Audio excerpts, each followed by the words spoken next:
ഇത്ര വർഷങ്ങൾക്ക് മുമ്പ് ഞാനിപ്പോഴായിരിക്കുന്ന വേറെ സ്ഥലത്തായിരുന്നപ്പോൾ അതല്ല വീട്ടിലിങ്ങനെ എല്ലാ ആഴ്ചയും പ്രാർത്ഥനയ്ക്കുന്നു. സ്തോത്രം. അതല്ല രക്ഷിക്കപ്പെട്ട ഒരു കുടുംബം, പക്ഷേ ചർച്ചയുള്ളെങ്കിൽ പോകത്തില്ല, ഇങ്ങനെ ആളുകളുണ്ട്, അതിൽ പിന്മാറി നിൽക്കുന്ന ഒരു കുടുംബം. സ്തോത്രം. ഞാനിങ്ങനെ എല്ലാ ആഴ്ചയും വന്നോ വന്നില്ല അതിൻ്റെ വിഷയം ഞാനിങ്ങനെ പോകാൻ തക്കണം തുടങ്ങി. സ്തോത്രം. ഒരു ദിവസം എല്ലാ ആഴ്ചയും പോകും. സ്തോത്രം. ഒരാഴ്ച പോയപ്പോൾ അടുത്ത സൗകര്യം പറഞ്ഞു, അവരെന്താണ് വിശേഷം? പക്ഷെ സുഖം. പക്ഷെ കഴിഞ്ഞ ആഴ്ച പാസ് വന്ന് പ്രാർത്ഥിച്ചിട്ട് പോയ പിന്നെ അതിലെ പോയൊരു അതിന്റെ പുറകിൽ അതിലേക്ക് വലിയ അർത്ഥമുണ്ട് എന്ന് പറഞ്ഞൊരു വയറ്റടക്കം പിടിച്ചു. സ്തോത്രം. ഹല്ലേലൂയ. ആമേൻ. കാരണം എന്ന് വെച്ചാൽ ഇവിടെ അടുത്തുള്ള ഹോസ്പിറ്റലിൽ പോയി, ഹോസ്പിറ്റലിൽ അന്ന് അവധി. സ്തോത്രം. അതുകൊണ്ട് അവിടെ നിന്ന് 20 കിലോമീറ്റർ വണ്ടി പിടിച്ച് പോകേണ്ടി വന്നു. സ്തോത്രം. ഹല്ലേലൂയ. എല്ലാം കൂടെ രൂപ ഒരു 4000 രൂപ തീർന്നു വാശിച്ചു. ദൈവം ഞാൻ പ്രാർത്ഥിച്ചു പോലെ എന്താ കുഴപ്പം പറ്റി? ഉള്ളിലിങ്ങനെ എന്തിച്ചു പരസ്യം ചോദിക്കാൻ പറ്റുമോ? സ്തോത്രം. പക്ഷേ സൗകര്യം എന്തോ പറ്റി അതാ പറഞ്ഞ പക്ഷേ സത്യം തുറന്ന് പറയാൻ പറ്റുമോ? പാസ് ഇവിടെ പ്രാർത്ഥിച്ചുകൊണ്ട് നിന്നപ്പം എൻ്റെ ഉള്ളിലൊരു ചിന്ത വന്നു. സ്തോത്രം. 1000 രൂപ എൻ്റെ പെട്ടിയിലിരിക്കുക, അതിൽ 100 രൂപ പാർട്ടിക്ക് തരാൻ വേണ്ടി എൻ്റെ ഉള്ളിൽ പെട്ടെന്ന് ചിന്ത വന്നു. സ്തോത്രം. ഹല്ലേലൂയ. ഞാനത് എടുക്കാമെന്ന് പെട്ടെന്ന് ചിന്തിച്ചു. അതിൽ അപ്പോൾ തന്നെ എനിക്ക് ചിന്തി, ഞാൻ 1000 രൂപയായിട്ട് ഇങ്ങനെ മാറ്റി വെച്ചിരിക്കുന്ന അതിൽ നിന്നൊരു 100 എടുത്ത് ഞാൻ പിന്നെ 900 രൂപ പോയിട്ടല്ലോ, അതിൻ്റെ കണക്കാകപ്പാടെ തെറ്റും. അതൊരു ഹല്ലേലൂയ ഒരു റൗണ്ട് ഫിഗറായിട്ട് ഇരുന്നോട്ടെ എന്ന് കരുതി ഞാനങ്ങനെ പിന്നീടൊരിക്കലാകട്ടെ എന്ന് ചിന്തിച്ചു. സ്തോത്രം. ഇതാ സംഭവിച്ചത്. സ്തോത്രം. ഇത് കഴിഞ്ഞ് പാട്ട് പ്രാർത്ഥിച്ചു പോയി. ഹല്ലേലൂയ. അടുത്ത ആ ഹോസ്പിറ്റൽ ഒരിക്കലും അവധിയാകുന്നതല്ല. സ്തോത്രം. സ്തോത്രം. 24 വയസ്സ് ഹോസ്പിറ്റലാണ് അന്ന് അവധി. സ്തോത്രം. അടുത്ത ഹോസ്പിറ്റലിൽ 20 കിലോമീറ്റർ ദൂരെ. ഹല്ലേലൂയ. 1000 തീർന്ന് 3000 കടവും മേടിച്ചു. സ്തോത്രം. അന്നൊരു പാഠം പഠിച്ചു. ഹല്ലേലൂയ. അന്ന് തൊട്ട് സൗകര്യം ചർച്ച വരാനും തുടങ്ങി. സ്തോത്രം. ഹല്ലേലൂയ. ശമ്പളം കിട്ടിക്കഴിഞ്ഞാൽ ഹല്ലേലൂയ ഓടി ആദ്യം വീട്ടിലേക്ക് വരും. വീട്ടിൽ വന്ന് ഞങ്ങളുടെ വിധത്തിൽ അങ്ങനെ അവിടെ വീട്ടിൽ വെച്ചിട്ട് പോകും. പക്ഷെ എത്ര രാത്രിയായാലും വീട്ടിൽ വരണമെന്ന് അതെന്നറിയാമോ? ആ സഹോദരി അന്ന് കിട്ടിയ ആ സാലറി മൊത്തം കയ്യിലോട്ട് തരും. അതിന് ഞാൻ മേടിച്ച് പ്രാർത്ഥിക്കണം. പ്രാർത്ഥിച്ചിട്ട് തിരിച്ച് മടക്കി കൊടുത്ത് അതിന് ദശാംശം തന്നതിന് ശേഷം മാത്രമേ അടുത്തതിന്റെ സ്വന്തം കാര്യങ്ങൾക്ക് ഉപയോഗിക്കുള്ളൂ. ഹല്ലേലൂയ. പറഞ്ഞ സാരാംശം അതാ. സ്തോത്രം. ആമേൻ. ഹല്ലേലൂയ. ആ വിധവ ഹല്ലേലൂയ അവൾക്കുണ്ട് ഒറ്റയട ഒരിടണ്ടൊക്കെ മാവുണ്ടായിരുന്നു. ഞാൻ എൻ്റെ മകനിൽ നിന്ന് മരിക്കട്ടെ എന്ന് പറഞ്ഞിരുന്നതാ. ദൈവദാസന്റെ വാക്കിനെ മാനിച്ചു കൊടുത്തു. സ്തോത്രം. കാരണം എന്ന് നമുക്കറിയാമല്ലോ, ഭരണിയില് ആമേൻ കലത്തിലെ മാവ് കുറയാതെ ഭരണിയിൽ എണ്ണയ്ക്ക് കുറവ് സംഭവിക്കാതെ വണ്ണം ക്ഷാമകാലത്തും ദൈവം ക്ഷേമമായി. അതല്ല എന്റെ വിഷയം. അന്ന് മടങ്ങി വരട്ടാ. സ്തോത്രം. ഹല്ലേലൂയ. അങ്ങനെ ഈ ഭവനത്തിൽ താമസിക്കുമ്പോഴാണ് എന്ത് പറ്റി? അവളുടെ മകൻ മരിച്ചു പോകുവാനൊക്കെ ഇടയായിട്ടുണ്ട്. സ്തോത്രം. ഹല്ലേലൂയ. അവളുടെ മകനെ തന്റെ കരങ്ങളിലേക്ക് എടുത്തുകൊണ്ട ഏലിയാവിന്റെ അടുക്കിലേക്ക് വരികയാണ്. ദൈവദാസനെ മരണം പ്രതീക്ഷിച്ചിരുന്ന വീടാ. സ്തോത്രം. പക്ഷെ മരിച്ചു കഴിഞ്ഞപ്പോൾ കുറ്റമല്ല ഏലിയാവിന്റെ പുറത്തായി. സ്തോത്രം. ഹല്ലേലൂയ. എന്തുവാകട്ടെ എലിയാവ് പറഞ്ഞു അവനെ ഇങ്ങു തരിക. സ്തോത്രം. ഹല്ലേലൂയ. എലിയാവിന്റെ രണ്ടാമത്തെ പ്രാർത്ഥന. ആമേൻ. ഹല്ലേലൂയ. എലിയാവിന്റെ അടുത്ത പ്രാർത്ഥനയെ കുറിച്ച് പഠിച്ചു കഴിഞ്ഞാൽ അവൻ മരിച്ച വിഷയങ്ങൾക്ക് വേണ്ടി പ്രാർത്ഥിക്കും. അഥവാ പ്രാർത്ഥിക്കുന്ന മനുഷ്യൻ മറുപടിയില്ല എന്ന് പറയുന്ന വിഷയത്തിന് വേണ്ടി അവൻ പ്രാർത്ഥിക്കുന്ന മനുഷ്യനാണ് എലിയാവ്. ആമേൻ. ഹല്ലേലൂയ. എന്ന് പറഞ്ഞാൽ സാധ്യമെന്ന് തോന്നുന്ന വിഷയത്തിന് വേണ്ടി പ്രാർത്ഥിക്കുന്ന മനുഷ്യനാണ് എലിയാവ്. സ്തോത്രം. ഹല്ലേലൂയ. അവൻ ആ കുഞ്ഞിനെ കരങ്ങളിലേക്ക് വാങ്ങി. അവൻ പറഞ്ഞു അവൻ ഇങ്ങ് തരിക എന്ന് പറഞ്ഞിട്ട് അവന്റെ പ്രാർത്ഥനാ മുറിയിലേക്ക് കൊണ്ടുപോയി തന്റെ കത്തിന്മേൽ കിടത്തിയിട്ട് അവൻ അവനെ ദൈവസന്നിധാനത്തിൽ കവിഞ്ഞു വീണ് പ്രാർത്ഥിക്കാനൊക്കെ ഇടയായി തീർന്നു.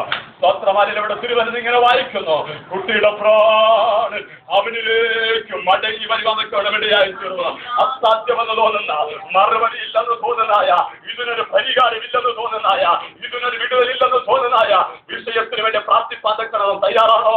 ഇന്ന് മകൻകാരനെ ഓർപ്പിക്കട്ടെ, നമ്മുടെ ആത്മീയത്തിന് പരാജയമെന്ന് ചോദിച്ചാൽ ഹല്ലേലൂയ, നമുക്ക് പരാജയമെന്ന് ചോദിച്ചാൽ സ്തോത്രം, നമുക്ക് മറുപടി കിട്ടാത്ത വിഷയത്തിന് വേണ്ടി പ്രാർത്ഥിപ്പാൻ ഞാൻ ഒറ്റ പിഴകളാണ് നമ്മൾ. സ്തോത്രം. അവന് ഒരു ഉദാഹരണം പറഞ്ഞാൽ, നമുക്കൊരു വിഷയം ഉണ്ടായി കഴിഞ്ഞാൽ ഒരുപക്ഷെ ചില ആഴ്ചകൾ പ്രാർത്ഥിക്കാം, ഒരുപക്ഷെ ചില മാസങ്ങൾ പ്രാർത്ഥിച്ചെന്ന് പറയും. പക്ഷെ മറുപടി ഇല്ലെന്ന് കണ്ടാൽ എന്തെന്നറിയാമോ? അതിൽ ചില നാളുകൾ പ്രാർത്ഥിച്ചിട്ട് നാം പ്രതി സമയത്തിന് മറുപടി ഇല്ലെന്ന് കണ്ടു കഴിഞ്ഞാൽ ആ വിഷയത്തെ നാം പ്രാർത്ഥന നിർത്തിക്കളയും. സ്തോത്രം. നമ്മുടെ മുൻപിൽ മരിച്ച വിഷയമാണ്, മറുപടി ഇല്ലാത്ത വിഷയമാണ്, നമ്മുടെ ചിന്തിൽ അസാധ്യമായ വിഷയമാണ്. നാളുകൾ ഞാൻ പ്രാർത്ഥിച്ചു, ഞാൻ ആഴ്ചകൾ പ്രാർത്ഥിച്ചു കഴിഞ്ഞു, മാസങ്ങൾ പ്രാർത്ഥിച്ചു. അല്ലെങ്കിൽ ഇതിനൊരു പരിഹാരമില്ലാത്തതിനാൽ നമ്മുടെ മനസ്സ് വിധി എഴുതി, നമ്മുടെ ചാലയിൽ ഹൃദയം നമ്മുടെ ചിന്തകളിൽ വിധി എഴുതി. ഇതൊരു മരിച്ച വിഷയമാ, ഇതിന് മറുപടിയില്ലാത്ത വിഷയമാ. ഇന്ന് പകൽക്കാലം ഒരു കാര്യം വിളിച്ചു പറയട്ടെ ദൈവജനമേ, ഇന്ന് പകൽക്കാലത്തിലെ മരിച്ച വിഷയങ്ങൾ ഇന്ന് പകൽക്കാലം കരകളിലെടുക്കാട്ടെ. അതിനുമേൽ ഇന്ന് പകൽക്കാലം ജീവൻ വെക്കുന്ന പകൽക്കാലമാ. അവൻ കഴിഞ്ഞ നാളുകളിൽ ഒരുപക്ഷെ അനേക വിഷയങ്ങൾക്ക് പ്രാർത്ഥിച്ചു കാണും. ചില ദിവസങ്ങൾ പ്രാർത്ഥിച്ച് മറുപടി ഇല്ലാത്തതിനാൽ, ചില ആഴ്ചകൾ പ്രാർത്ഥിച്ചിട്ട് മറുപടി ഇല്ലാത്തതിനാൽ, ചില മാസങ്ങൾ പ്രാർത്ഥിച്ചിട്ട് മറുപടി ഇല്ലാത്തതിനാൽ ഇന്ന് പകൽക്കാലത്തെ കുളിച്ചിട്ട വിഷയം അതിന് മറുപടിയില്ലെന്ന് പറഞ്ഞ നീ പ്രാർത്ഥന നിർത്തിയ വിഷയം ഇന്ന് പകൽക്കാലത്തിലെ കരയിൽ എടുത്താട്ടെ. ഇന്ന് പകൽക്കാലം അതിലേക്ക് ജീവന്റെ ചലനം വെക്കാൻ പോകുകയാ. അവൻ ഏലിയാവ് പറഞ്ഞു അതിന് ഇങ്ങി തരിക.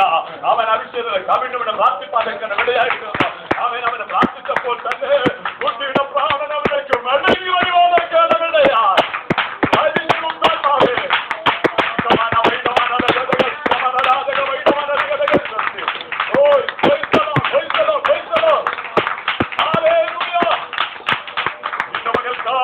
നമ്മുടെ ജീവിതത്തിൽ അതിന് മരിച്ച വിഷയങ്ങളെ മറുപടിയില്ലെന്ന് പറഞ്ഞ പ്രാർത്ഥന നിർത്തിയ വിഷയങ്ങൾ ഇന്ന് പകൽക്കാലം അതിനെ കരങ്ങളിലെടുക്കാം. ഇന്ന് പകൽക്കാലം നമുക്ക് അതിനെ പ്രാർത്ഥനയ്ക്ക് വേണ്ടി കൊണ്ടുചെല്ലാം. ഇന്ന് പകൽക്കാലം അതിനെ ജീവനൊക്കെ വന്നാൽ ഇന്ന് പകൽക്കാലം വിശ്വസിക്കാം നമുക്ക്. ഇന്ന് പകൽക്കാലം എനിക്ക് മറുപടി ഇല്ലെന്ന് പറഞ്ഞ ഞാൻ പ്രാർത്ഥന നിർത്തിയ വിഷയം ഇന്ന് പകൽക്കാലത്തിലെ പ്രാർത്ഥന തുടരട്ടെ സഹോദരി, തുടരട്ടെ തുടരട്ടെ തുടരട്ടെ. നീ ഇവിടെ പ്രാർത്ഥന നിർത്തിക്കളയേണ്ടവനല്ല, നീ ഇവിടെ പ്രാർത്ഥന അത് നിർത്തിക്കളയേണ്ടവനല്ല. അതിന്റെ മേൽ ഇന്ന് പകൽക്കാലം കുട്ടിയുടെ മേൽ പ്രാണൻ മടങ്ങി വന്നതുപോലെ, കുട്ടിയുടെ മേൽ പ്രാണൻ മടങ്ങി വന്നതുപോലെ നിന്റെ പ്രാർത്ഥന നിർത്തിയ വിഷയത്തിന് മേൽ അതിന്റെ മേൽ മറുപടിയുടെ പ്രാണൻ, അതിന്റെ മേൽ മറുപടിയുടെ ജീവൻ വയ്ക്കുന്ന പകൽക്കാലം.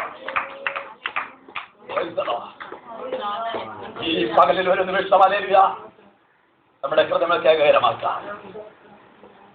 കഴിഞ്ഞ നാടുകളിൽ നീ പ്രാർത്ഥിച്ചിട്ട് മറുപടിയില്ലാത്തതിനാൽ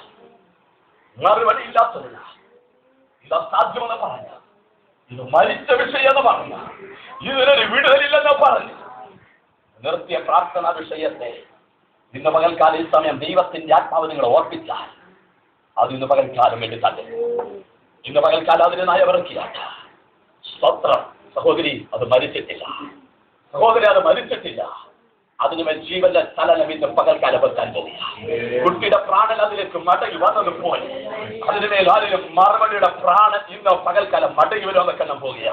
ഇന്ന് പകൽക്കാലം പരിശുദ്ധാത്മാവ് നിങ്ങളോട് സംസാരിക്കാൻ ചോദിച്ചാൽ അതിന്റെ മേലൊരു മറുപടിയുമായി ഇന്ന് പകൽക്കാലം ദൈവം ഇറങ്ങി വന്നിട്ടുണ്ട്. സ്തോത്രം, ഹല്ലേലൂയ. ദൈവം നിന്നെ സ്നേഹിക്കുക, ദൈവം നിങ്ങളെ സ്നേഹിക്കുക. വാക്കിലെ ജീവിതമേ ഇന്ന് പകൽക്കാലം ദൈവാത്മാവിനൊരു കുറവ് കാണിച്ച ഇന്ന് പകൽക്കാലം അതിനെ കരകളെടുക്കാം. നിന്റെ പ്രാർത്ഥന മുറിയിലേക്ക് ഇന്ന് പകൽക്കാലം, നിന്റെ പ്രാർത്ഥനയിലേക്ക് അഭിഷേകത്തിന്റെ പകൽക്കാലം മടക്കിയെടുക്കാം. കർത്താവേ, ഞാൻ വിഷയം പ്രാർത്ഥന നിർത്തേണ്ട കുറവ് ഇന്ന് പകൽക്കാലം എന്നോട് ക്ഷമിക്കണമേ. ഇല്ല കർത്താവേ, നീ ഇന്ന് പകൽക്കാലം ഞാൻ മരിച്ചു എന്ന് പറഞ്ഞ വിഷയത്തിന്, മറുപടിയില്ലെന്ന് പറഞ്ഞ വിഷയത്തിന്, ഞാൻ അസാധ്യമെന്ന് പറഞ്ഞ വിഷയത്തിന് ഇന്ന് പകൽക്കാലം അതിന്റെ മറുപടി വരാൻ പോകുക. ഇന്ന് പകൽക്കാലം എന്റെ മറുപടി ദിവസമാണ്. ഇന്ന് പകൽക്കാലം കുട്ടിയുടെ പ്രാണൻ അതിലേക്ക് മടങ്ങി വന്നതുപോലെ ഞാൻ ഞാൻ പ്രാർത്ഥന നടത്തിയ വിഷയത്തിനുമേ മറുപടി മടങ്ങി വരുവാൻ ലാസറിന്റെ മരണത്തെങ്കിൽ ഹല്ലേലൂയ. മാർത്തയും മറിയയും ഒരുപോലെ പറഞ്ഞു, കർത്താവേ, നീ ഇവിടെ ഉണ്ടായിരുന്നുവെങ്കിൽ എന്റെ സഹോദരൻ മരിക്കയില്ല. ഇപ്പോൾ മരിച്ചു. അവൻ 4 ദിവസമായി നാറ്റം വെച്ച് കഴിഞ്ഞു. മാർത്തയും മറിയയും പറഞ്ഞത് സാരാംശം, ഇനി അവനൊരു മടങ്ങി വരവില്ല. ഇനി ഈ വിഷയത്തിനൊരു പരിഹാരമില്ല. ഇനി ഇതിനൊരു മറുപടിയില്ല. അവൻ നാളുകൾ കഴിഞ്ഞുപോയി. 4 ദിവസമായി നാറ്റം വെച്ചിരിക്കുക. ഇതിനൊരു പരിഹാരമില്ല. യേശു നിന്റെ അടുക്കലേക്ക് അടുത്ത് വന്നു കഴിഞ്ഞാൽ എത്ര അസാധ്യമെന്ന് പറഞ്ഞാലും, എത്ര നാളുകളായ വിഷയമെന്ന് പറഞ്ഞാലും, എത്ര പഴയ വിഷയമെന്ന് പറഞ്ഞാലും അതിന്റെ മേലെ ജീവനുണ്ട്. ലാസറേ, പുറത്തു വരിക എന്നുള്ള തന്നെ ശബ്ദത്ത കല്ലറ വിട്ട് പുറത്തു വന്നതുപോലെ എന്റെ പ്രാർത്ഥനയ്ക്കും മറുപടിയില്ലാത്ത വിഷയം അതിന് മറുപടിയുമായി ഹല്ലേലൂയ അത് പുറത്തു വരാൻ പോകുകയാണ്. ഇന്ന് പകൽക്കാലം വിശ്വസിക്കാമോ? എത്ര പേർക്ക് ഹല്ലേലൂയ എന്ന് പകൽക്കാലം ഏറ്റെടുത്ത് പ്രാർത്ഥിക്കാൻ നിൽക്കണം കഴിയും? ഹല്ലേലൂയ. ഇന്ന് പകൽക്കാലം ഞാനൊന്ന് വിശ്വസിക്കുന്നു, ദൈവാത്മാവിനോട് കൃത്യമായി സംസാരിച്ചു കൊണ്ടിരിക്കുക, ദൈവത്തിന് കൃത്യമായി സംസാരിച്ചു കൊണ്ടിരിക്കുകയാണ്. നിങ്ങൾ നിർത്തിവെച്ച പ്രാർത്ഥനാ വിഷയം ഇന്ന് പകൽക്കാലം ഒന്ന് മടക്കിയെടുക്കാമോ? കുട്ടിയുടെ പ്രാണൻ അതിലേക്ക് മടങ്ങി വന്നതുപോലെ കുട്ടിയുടെ പ്രാണൻ അവനിലേക്ക് തിരികെ വന്നതുപോലെ അതിൽ മറുപടിയുടെ പ്രാണന്റെ ചലനം, അവൻ മറുപടിയുടെ ജീവന്റെ ചലനം അതിൽ ഇന്ന് പകൽക്കാലം വെച്ചിട്ടുണ്ട്. സ്തോത്രം. ഇന്ന് പകൽക്കാലം എത്ര പേർക്ക് തയ്യാറാണ്? നിങ്ങൾ നിർത്തിവെച്ച പ്രാർത്ഥനാ വിഷയം ദൈവാത്മാവ് നിങ്ങൾ ഓരോരുത്തരും കാണുകയാണ്. സ്തോത്രം. കഴിഞ്ഞ നാളുകളിൽ പ്രാർത്ഥന ആരംഭിച്ചിട്ടാണ് ആ വിഷയത്തിന് ഒരു മറുപടി കിട്ടാത്തതുകൊണ്ട് മറുപടി ഇല്ലെന്ന് പറഞ്ഞു നിർത്തിവെച്ച പ്രാർത്ഥന ഇന്ന് പകൽക്കാലം എടുക്കുവാൻ ദൈവാത്മാവ് പകൽക്കാലത്തിന്റെ ഉള്ളിൽ സംസാരിച്ചുകൊണ്ടിരിക്കുകയാണ്. ഞാൻ മടങ്ങി വരട്ടെ. അടുത്ത ഒന്ന്, ഏലിയാവ് കിടന്ന യാഗപീഠത്തെ നന്നാക്കി. രണ്ട്, മരിച്ച വിഷയങ്ങളുമായി, അസാധ്യമെന്ന് പറയുന്ന വിഷയങ്ങളുമായി ദൈവസന്നിധിയിലേക്ക് കടന്നുപോയി പ്രാർത്ഥിപ്പാൻ വേണം ഇടയായിത്തീർന്നു. ആ കുട്ടി ജീവനുള്ളവനായി തീരുവാനിടയായി. മൂന്നാമത്തെ ഒരു കാര്യം പറഞ്ഞ വാക്കൽ വേഗത്തിൽ അവസാനിപ്പിക്കാം. 18-ാമത്തെ 41 മുതൽ 45 വരെയുള്ള വാക്യം. പിന്നെ ഏലിയാവ് ആഹാബിനോട്, നീ ചെന്ന് ഭക്ഷിച്ച് പാനം ചെയ്യുക, വലിയ മഴയുടെ മുഴക്കമുണ്ടെന്ന് പറഞ്ഞു. ആഹാബ് ഭക്ഷിച്ച് പാനം ചെയ്യേണ്ടതിന് മലയിൽ കയറിപ്പോയി. ഏലിയാവോ കാർമേൽ പർവ്വതത്തിന്റെ മുകൾ കയറി നിലത്ത് കുനിഞ്ഞ് മുഖം തന്റെ മുഴങ്കാലുടെ നടുവിൽ വെച്ചു തന്റെ ബാല്യക്കാരനോട്, നീ ചെന്ന് കടലിന് നേരെ നോക്കുക എന്ന് പറഞ്ഞു. അവൻ ചെന്ന് നോക്കിയിട്ട് ഒന്നുമില്ല എന്ന് പറഞ്ഞു. അതിനവൻ പിന്നെ 7 പ്രാവശ്യം ചെല്ലുക എന്ന് പറഞ്ഞു. 7-ാം പ്രാവശ്യമോ അവൻ, ഇതാ കടലിൽ നിന്നൊരു മനുഷ്യന്റെ കൈ പോലെ ഒരു ചെറിയ മേഘം പൊങ്ങുന്നു എന്ന് പറഞ്ഞു. അതിനവൻ, നീ ചെന്ന് ആഹാബിനോട്, മഴ നിന്നെ തടുക്കാതിരിക്കേണ്ടതിന് രഥം പൂട്ടി ഇറങ്ങിപ്പോവുക എന്ന് ബോധിപ്പിക്കുക എന്ന് പറഞ്ഞു. ജനത്തിലെ ആകാശവും മേഘവും കാറ്റും കൊണ്ട് കറുത്ത് വൻമഴ പെയ്തു. ആഹാബ് രഥം കയറി ഇസ്രായേലിലേക്ക് പോയി. ദൈവനാമത്തോട് സ്തോത്രം. ഹല്ലേലൂയ. ഇവിടെ 41-ാം വാക്യം, പിന്നെ ഏലിയാഹോവിനോട്, നീ ചെന്ന ഭക്ഷിച്ച് പാനം ചെയ്യുക, വലിയ മഴയുടെ മുഴക്കം ഉണ്ട് എന്ന് പറഞ്ഞു.